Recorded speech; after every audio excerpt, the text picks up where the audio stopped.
This is Tuna on Toast. How are you doing, man? I'm doing great. How are you doing? Doing fantastic. I don't know if you recall, we've crossed paths over the years. I think the last time may have been like 2011 Yeah, in it's been a in while. in Irvine. Yeah, man.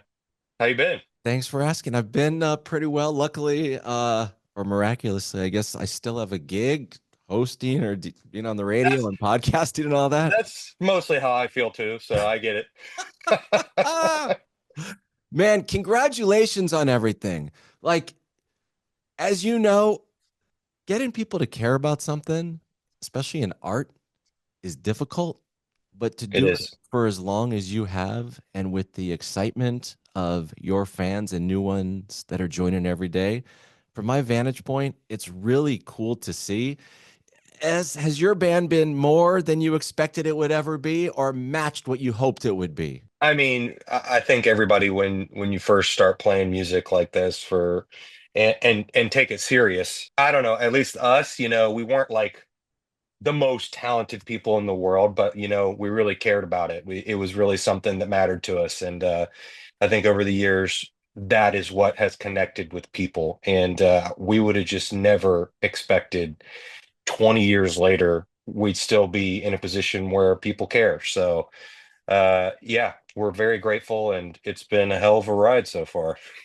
In 2003, which was, I think, a couple years before the debut album came out, and you talk about taking it seriously. Yeah. At that age, I know a lot of people, even me, when I was that age, I was like, I can't do something seriously. Yes, I want to do it, but it's kind of a hobby. What was it about you, do you think, mentally, and the guys at that time, where it's like, guys, if we're going to do this, this is not like some bullshit thing. We have to actually work at it. I actually had that conversation with my high school band. I was in another band actually at the time when I was around going into my senior year of high school, and our original guitar player Tom hit me up. He's like, "Hey, I'm thinking about putting together a new group." He was in this other band, and him and the drummer of that band were super talented. He was like a great guitar player, wrote really cool riffs. So when he reached out to me about starting something new, I was like, "Oh yeah, this guy's like the coolest guitar player in the scene." So Yeah. I was really excited about that. I remember going to my friends at the time in high school, and I was like, "Hey, I'll stick with you guys because we've been here doing this together our whole high school years." And I told him, I was like, I'm going to take this serious. I always kind of like went to my room and wrote songs by myself, and that was kind of like my escape. I lived in the middle of nowhere, so that really became what I did just for fun. Like I was just drawn to that for some reason. And along the way, like I kind of had this inkling, like some of this stuff isn't bad. It was like a slow roll kind of thing. Like I really like some of this stuff that I'm putting together, and like when I'm kind of like listening to other people, I kind of feel like this is comparable. And so I went to the guys I was playing with at the time. I was like, "Hey, I'm going to do this for real. But I'm going to really like put all my eggs in this basket, and I'm going to take it really serious. And if you guys want to, cool. If not, I'm going to go do this new thing with this guy." And they were kind of like, "Yeah, whatever, man. We're just having fun." I was like, "All right, well, I'm gonna go do this," and then it became a day to remember. So it's been crazy the way everything has worked out along the way. Does Florida as a state, and I know it's a giant state, does Florida get enough credit for the amount of bands, and I think good bands, ones that I like, that have been produced and become famous over the last 20 plus years? We've got a lot of them, honestly. A big band for us was a band called Less Than Jake Less than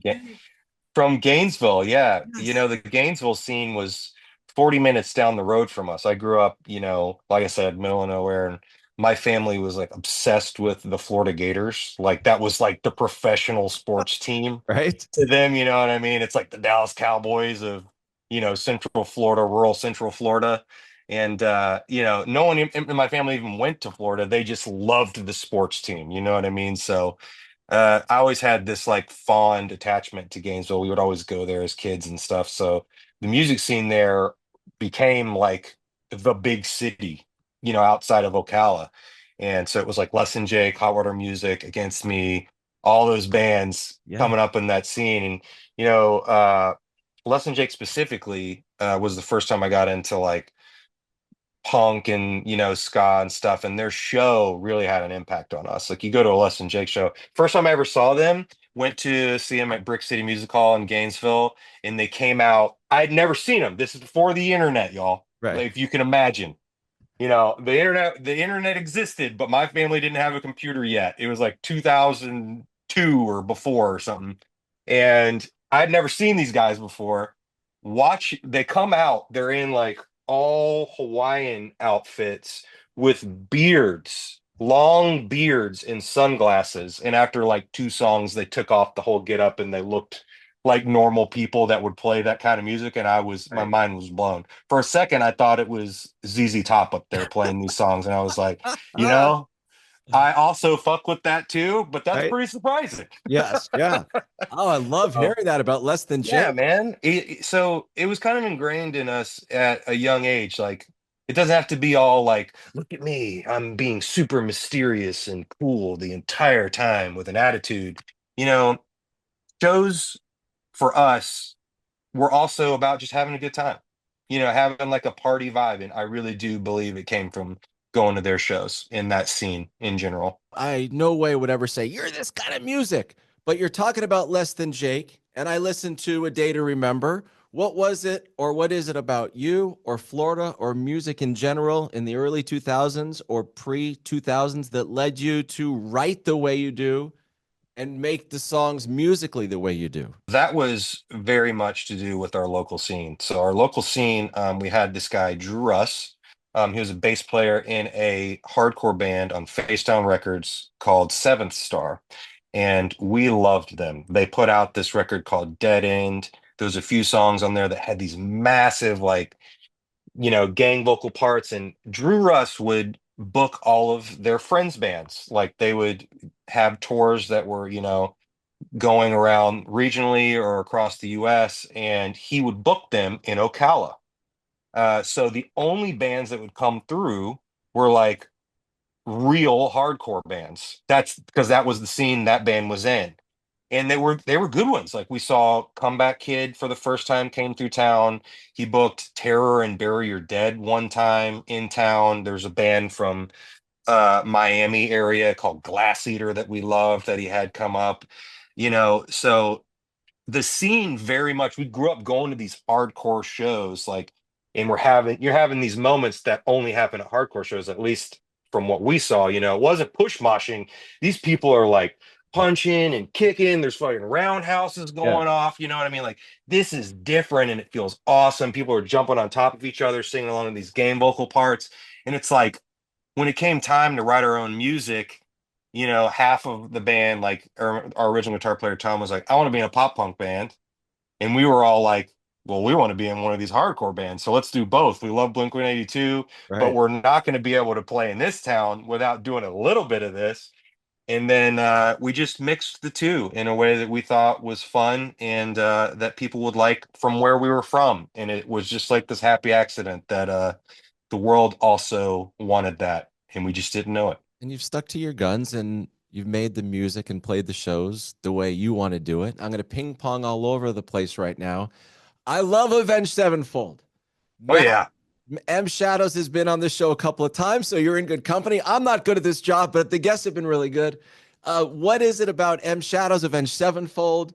Like, do you like those guys? Have you toured with them before? This is exciting news for you and them. Oh, yeah, we have. They've took us on the US or in the US a few years back. It's been a while now, man. I can't even remember how long it was. Probably like 2014-ish. Or 15, somewhere along those lines. We toured the States with them a little bit, and they were super, super cool to us. And you never know what to expect, especially when it comes to the metal world, because, a lot of these guys are so talented. And, like I kind of said at the beginning, like, we're of humble means when it comes to that, like, we're playing power chords and breakdowns. You know what I mean? The craziest we get is like riff downs, and ours is more so about like how can we make something catchy and fun. And some of these guys are very, very technically talented musicians. So you never know what to expect. Sometimes those guys are like, I take this serious and no jokes allowed. Those guys were so kind to us Oh, from cool. the jump and have always been kind to us over the years. So they just reached out recently about playing a few shows with them. and it was an instant yes for all of us. It was pretty funny. Like they had like a show leak online actually, Right. like a few days before we talked about it, like 3 hours before this thing leaked. And I just saw like on my Facebook and I sent it in the group chat. I was like, well, I guess we're doing it, guys. And Kevin, who lives in Nashville, was like, no one even talked to me about this yet. And I was like, well, Kevin, do you want to play a big show with Avenged Sevenfold in South America? And he's like, yes, absolutely. I was like, all right, great. Well, we are. Immediate So, yes on that. of course, anytime. The amount of Warp Tours A Day to Remember has played. My number, I think I have at six. You're going to do the Long Beach version of Mhm. it as it comes back. When you first did the Vans Warp Tour, did people know who the hell you were? Was it difficult? Was it fun? Like, take me back to that if you don't mind. The first time we played it was in like 2004 or five or Oh, God. something like that. It was like one of those. Man, I wish I could remember what got us on there, but we only played the Tampa date, and it was like the Ernie Ball stage or something. Right? And we played to like less than 50 people because no one knew who the hell we were. But it was absolutely incredible. We were stoked to be there, just to be a part of it for the first time. Remember, My Chemical Romance was on it that year, and they came out. I love Three Cheers for Sweet Revenge or Revenge. whatever that record's Yep. called, Three Yep. Cheers. Absolutely loved it. So I was excited to see those guys. Gerard comes out in like a bulletproof vest. It was that year. Yes. You know what I mean? Yeah.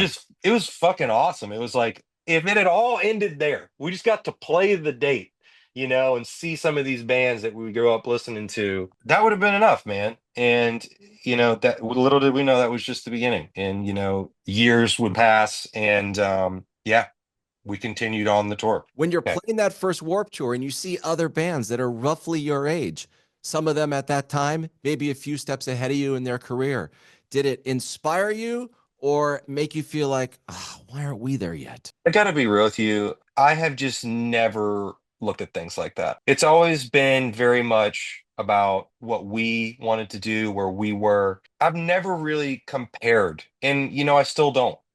You know, I just never expected any of this to happen in the first place. Like I knew that I wanted to spend a lot of time and really try to do this, as what I do with my life, but crying and like something actually happening for you there's a big difference there. You know what I mean? So I don't know, Ted. It's always been something. I'm just happy to be here and be a part of it. And that was always the vibe for me personally. It's like I would never like look at somebody and think like that should be us, because it's like I said earlier, ours was just about fun and writing something that we thought was catchy and that meant something personally to us, and people just connected to it.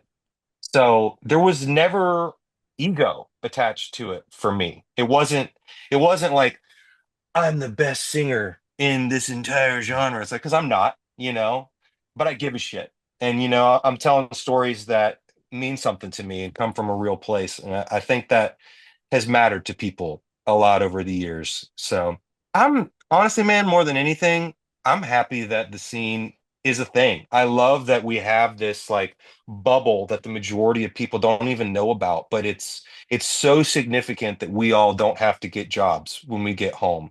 And we have very fortunate lives because there is an underground world here that the mainstream just doesn't know about. So it's just a cool thing. It's a cool thing to be a part of, and yeah, we're proud to be a part of it.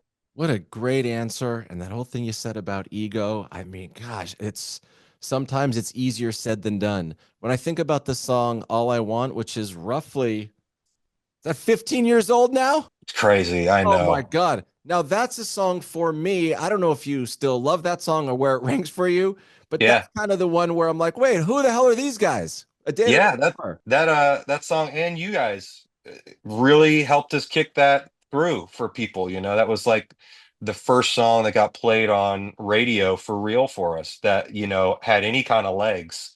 And that was an uphill battle for us, by the way. So thank you for taking a chance on a band like us. At the time, it was really hard to get radio stations on board with a band that had screaming and like played real breakdowns. Like that wasn't really a thing back then. So for you guys to take that chance and help us push that song really, really mattered in our career. And yeah, I still love playing it to this day. Sweet, man.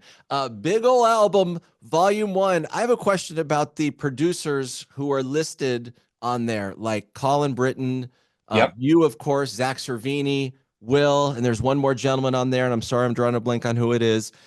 The cohesiveness you must need, like, how does it work with all these different guys? Like, here's one song for you, two for you. Like, how do you guys do it? It wasn't as crazy as it may seem. It's just this is a long process. Putting together a Data Remember record takes a while. It was in the works for 4 years or something like that. And the first few songs, we were still working with Colin. So, and I think Colin is so talented when it comes to writing and the production work that he does, all of the like just background, like interesting soundscape stuff that he does is on a whole nother level from other people. Like he just does interesting stuff. So like I love to like have an idea and just let him go crazy. Just do anything and everything you hear over the top of this idea. And I want to pick my favorite bits and like really use those as focal points to make it special. So there were a few songs that Colin did like that. And then we would take them later on. Drew Falk and Zach Cervini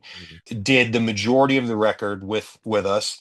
And we kind of had them come and produce the whole thing overall. And everybody else was just kind of helping us put it together along the way. Will Putney helped us with a song called Silence. He also helped us a little bit with Miracle. Oh, I love Miracle. I love that tune. Thank you. Awesome. Thank you. I, Yeah. I really love that one too. Anytime I'm feeling like, is this a bit too corny? Like, is this a bit too corny and it lives in the heavy world? My first instinct is to hit up Will Putney because I worked with him now on a few things. I worked with him with The Ghost Inside and I worked with him for Us. And one thing that he blows me away with, that he doesn't get as much credit for, because everybody knows he's great at like heavy production, mixing, all that stuff. But something he doesn't get credit for is I think he's a badass lyricist. And if I can take something that I think is 80% good, 20% trash, like 20% of this might be too corny. Hmm. I'm gonna head over there to Will Putney and be like, hey Will, what do you think about this? I'm getting the ick from some of this. Can we punch it up a little bit? And he really helped along those lines with both Silence and with Miracle. So yeah, there's so many talented people that we're afforded the ability to work with these days. And I'm gonna be real, Ted.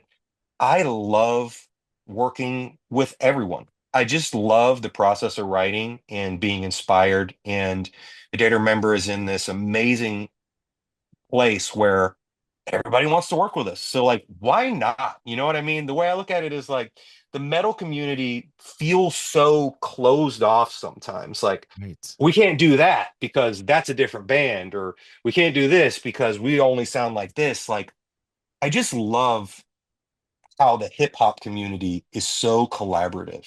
Right. It's like they're working with all these producers, like people are coming in and singing on each other's songs, they're having massive hits together.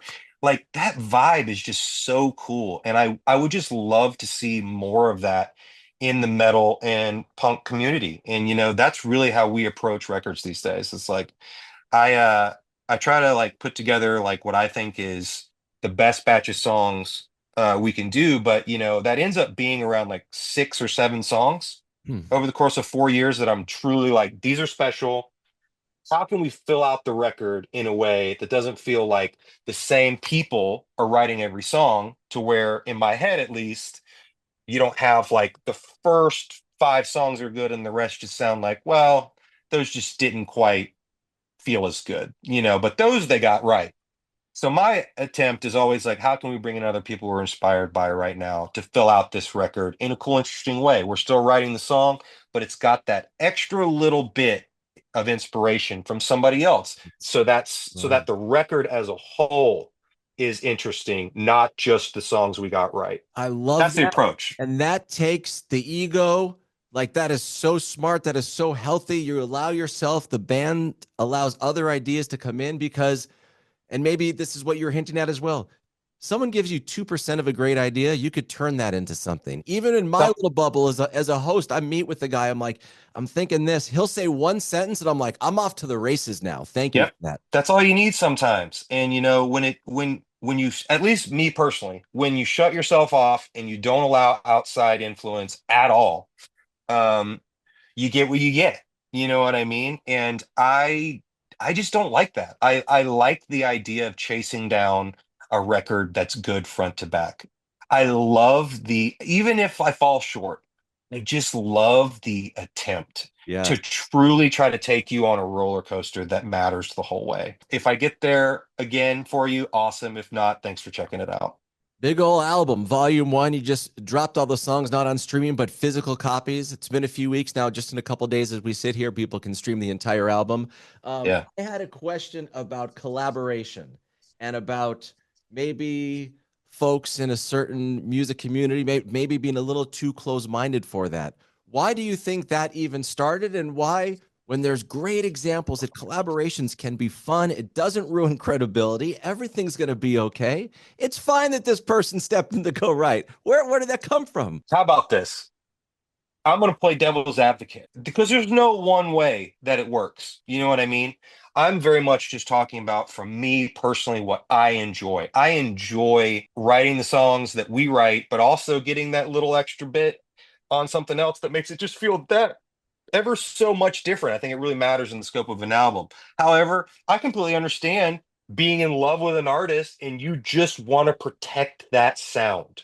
But a Data Remember's never been that. So it's always been a collaboration. People just didn't know that there was collaboration going on. Some of our biggest albums, like some of our biggest songs, were the 2% idea came from someone else. Or like somebody had like an inspiration for like a lyric and that sprouted, like have faith in me. You know what I mean?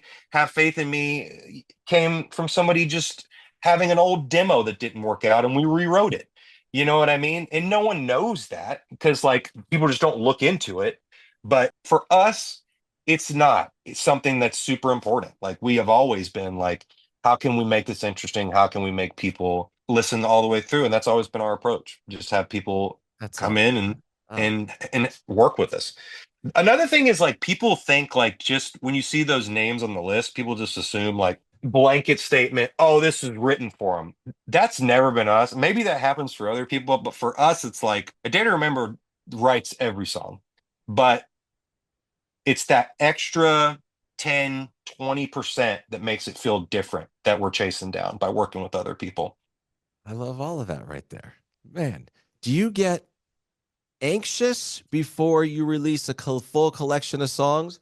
Or is it easy for you to be like, hey, these are them. Here, everybody, enjoy it? I definitely get stressed out. I have like Ah, I go between this back and forth where it's like I absolutely am in love with it one day and then the next day I'm like second yeah, guessing everything. I'm like, yes, yes. I is this go there. terrible? Is this terrible? I'm asking people that I'm like, is this okay? Like, do you like this?